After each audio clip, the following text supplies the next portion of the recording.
Right, mune Zimbabwe. So tiri kutaura nyaya Opah Muchinguri nemaregrets ana Opah Muchinguri. Pakaipa mune Zimbabwe mufanira kuita muchiandastenda zvinenge zvichiitika mukati meZANU-PF, zvinenge zvichiitika mukati mepolitics, kuti munzwisise kuti zvii zviri kuitika right now. So mune Zimbabwe, as of right now, we are saying the quiet regret around Opah Muchinguri as Zimbabwe's 2030 storm grows. And so for years mune Zimbabwe, Opah Muchinguri Kashiri has been seen as one of the most loyal, enduring figures inside Zimbabwe's ruling establishment. She survived political purges, internal battles, and shifting alliances that destroyed careers many believed were untouchable. And kuna vanhu vokuti vakadzingwa kuti vanhu vaita tombobvira vanhu zvinoitika kwavari vava. So in a system where political survival itself is often treated as an achievement, Muchinguri remained standing while others disappeared. But in Zimbabwe's tense political atmosphere of 2026, Zimbabwe, there is a growing feeling in political circles that some of the very architects of the current system may now be confronting uncomfortable truths. And among the names quietly being mentioned is Opah Muchinguri. Her name has recently surfaced not because she has openly challenged anyone, but because the country is entering what many observers are calling its most dangerous political moment since 2017. Do you agree with that? Tiudze mucomment section kuti right now tiri padanger zone sezvakangoda kufanira zvaitika muna 2017 handiti. So at the center of the tension is the controversial Constitution Amendment Bill number 3, which critics say would dramatically reshape Zimbabwe's political future by changing how presidents are elected and by extending terms of office. So, to many Zimbabweans, this debate is not just about legal changes. It is about power. And for some, it may also be about regret. The revolution that began to turn inward. So, when the events of November 2017 Zimbabwe unfolded, many inside ZANU-PF believed they were correcting a dangerous drift inside government. The old order had become unstable. Factional wars had intensified. The succession battle had become poisonous.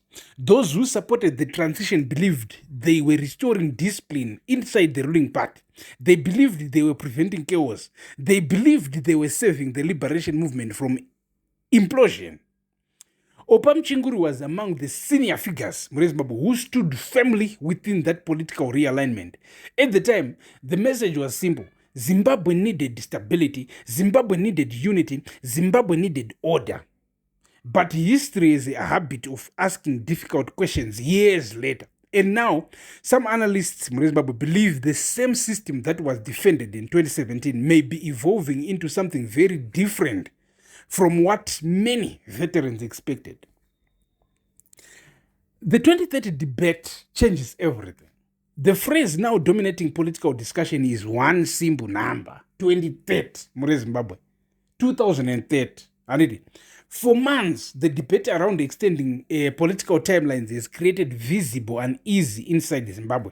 The proposed constitutional changes would alter the structure of governance in many ways, many believe could consolidate power even further. Power. So among the most controversial proposals are extending terms of office, changing presidential election procedures, shifting key democratic powers away from direct public control. For ordinary citizens, this feels like a struggle over democracy. For insiders, it may feel like something deeper. It may feel like the realization that once a political machine becomes too centralized, even those who helped build it can no longer control where it goes. That is why some observers believe figures like Muchinguri may now be facing the silent weight of political insight. Because the warning some whispered years ago was this: power rarely returns once it has been fully concentrated. So the loyalists who became vulnerable, in Zimbabwean politics, loyalty has often been treated as protection, but history shows loyalty can also become a trap. Muchinguri has long been viewed as one of the most disciplined loyalists in the ruling structure. She defended the party through crisis, she stood through internal wars, she remained visible when many others vanished. Yet in modern power struggles, Long service does not always guarantee long-term influence. Across many liberation movements in Africa, a familiar pattern has emerged in Zimbabwe. The old guard helps create a new order, only to later discover that the new order has less room for them. That fear now quietly hangs over Zimbabwe. The political language has changed. The alliances have changed. The power centers have shifted. And increasingly, young political operators less tied to liberation history are becoming more influential than veterans who once defined the movement. So for those who once believed they were shaping the future, that can become a painful realization. The shadow, yana Joyce Mjuru. Right? No discussion of Opah Muchinguri can avoid one name, Joyce Mjuru. More than a decade ago, Muchinguri played a visible role during the dramatic political downfall of Mjuru, once considered one of the most powerful women in Zimbabwe, Joyce Mjuru. At the time, the battle was presented as necessary. The party said it was defending itself. Supporters said discipline had to be restored. But politics has a cruel memory. Today, some critics believe the same methods once used against Mjuru are now being used to reinforce a tighter inner circle. The same political tools, the same isolation, the same narrowing of power. And that is why some observers see irony in the current moment. Because in Zimbabwe, political systems often recycle themselves, and sometimes those who help build a weapon later find themselves standing in its path. To now matter about the weight of legacy, Zimbabwe. So for senior figures like Muchinguri, Opah, the issue may no longer be immediate power. It may now be legacy. How history remembers leaders often depends less on how they rose and more on what they left behind. Zimbabwe today is facing deep public frustration, rising economic pressure, institutional distrust, growing youth disillusionment, and fear about the direction of national governance. Even international observers have raised concerns about political freedoms around the constitutional hearings. To young Zimbabweans, the liberation generation once represented a sacrifice. But to many today, that image is becoming more complicated. The question quietly emerging is no longer who fought for independence. The question is, what did they do with it? Vakaita say in independence. That can be a difficult question for any veteran politician to confront, but silence can say more than words. One of the most striking things about Zimbabwe's current political moment is not what senior figures are saying. It is what they are not saying. Muchinguri has not publicly broken ranks.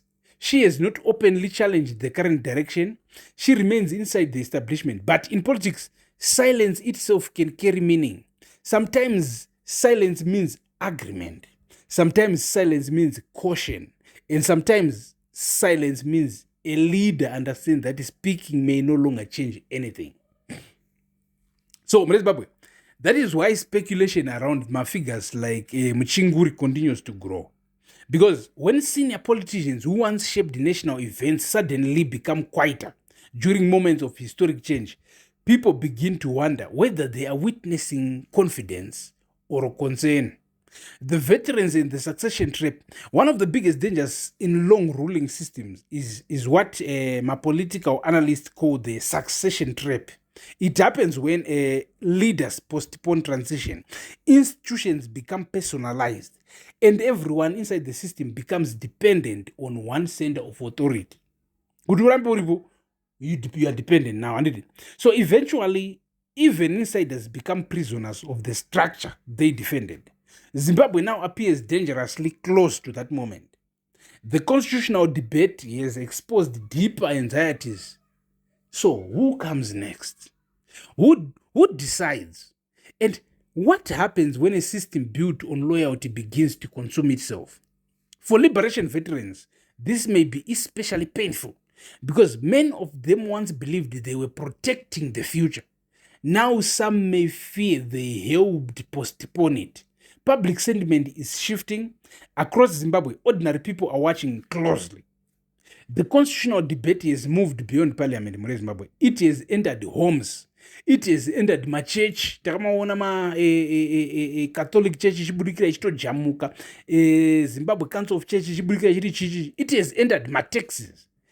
Mumukati memakombi. It has entered social media. Pa Facebook, pa YouTube, pa TikTok. And the mood is changing. People are no longer debating policy. They are debating trust. They are asking, did the leadership that promised stability slowly become too comfortable with permanence? That question alone shows how serious the moment has become. Because once a nation begins questioning the motives of its founding political generation, the political ground can shift very quickly. The hardest truth in politics, for many politicians, the hardest truth is not losing power. It is realizing too late what power became. Opah Muchinguri may never publicly admit regret. She may never openly challenge the system she helped defend. She may remain loyal until the very end. But politics often reveals itself in ways words cannot hide. Sometimes it is in bold language. Sometimes it is in distance. Sometimes it is in silence. So, and also sometimes the loudest political story is the one nobody inside the room wants to say out loud. So, as of right now, Zimbabwe is entering a defining moment. What happens next in Zimbabwe may define more than one presidency. It may define an entire political generation. For figures like Opah Muchinguri, the question may no longer simply be whether the current political path succeeds. The deeper question may be whether history will judge that path as preservation or betrayal of the very ideals that once built the nation. And in moments like this, even the most loyal insiders can find themselves asking one private question. Was the warning ignored when there was still time to listen? So ndozvikuitika right now. Pakaipa when you look at figures like Opah Muchinguri, when you look at what's happening really. So stay tuned, stay subscribed, stay blessed, and thank you for watching.